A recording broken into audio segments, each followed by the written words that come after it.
আগামীকাল রয়েছে দীঘার জগন্নাথ ধামের উদ্বোধনের আগেই কতুলপুর ব্লক তৃণমূল কংগ্রেসের নেতৃত্বে 3টি গাড়ি করে মোট 15 থেকে 20 জন তৃণমূল নেতাকর্মী দীঘার উদ্দেশ্যে রওনা দিয়েছিল গতকাল সন্ধ্যায়। বাড়ি থেকে বেরিয়ে জয়পুর জঙ্গলে ঢোকার পরেই শুরু হয় তুমুল ঝড় বৃষ্টি।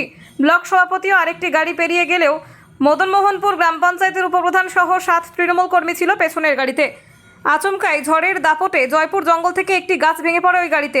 ঘটনায় গাড়িটি নিয়ন্ত্রণ হারিয়ে উল্টে যায় জঙ্গলের ভিতরে, দুমড়ে মুচড়ে যায় গাড়িটি।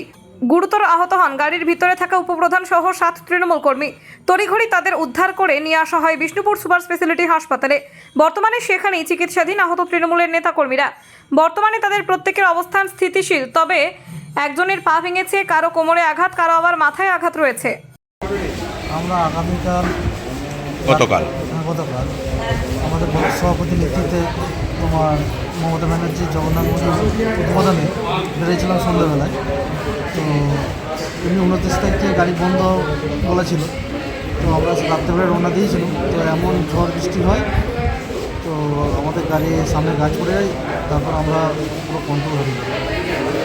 যে গাড়িটা কি গাছে ধাক্কা দেয়? গাড়ির ধাক্কা দেয়, একদম আমাদের কোমরে এবং মাথা সমস্ত আঘাত হয়েছে। কতজন ছিলেন? আমরা সবাই মিলে ছিল 20 জনের মতো। আর এই গাড়িটায়? আর এই গাড়িতে 7 জনের মতো ছিল।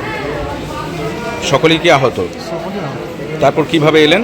তারপরে আমরা প্রশাসনের মাধ্যমে এবং আমাদের সভাপতি ছিল, ওকে অন্য গাড়িতে ছিল? না, অন্য গাড়িতে ছিল। ওকে ফোন করেছেন?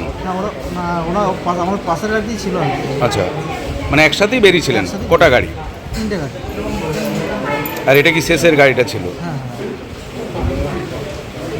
দিয়ে আজকে কি ছুটি হয়ে গেল? আরে ছুটি হয়নি, আমরা অন্য জায়গায় যাচ্ছি। এখানে চিকিৎসা বলতে কি আমরা কাল থেকে কোনো প্রশাসনের হেল্প প্রচুর পেয়েছি, প্রশাসন এসছে। কাল থেকে আমরা সেরকম কিছু চিকিৎসা আমরা পাচ্ছি না, সেটা পালিয়ে যাচ্ছি পুরো। আপনার কোথায় লেগেছে? কোমরে ব্যথা হয়েছে এবং হাতে পুরো ফ্র্যাকচার হয়েছে। দাদা কি নাম? চিরঞ্জিত লাউ। চিরঞ্জিত লাউ। চিরঞ্জিত লাউ।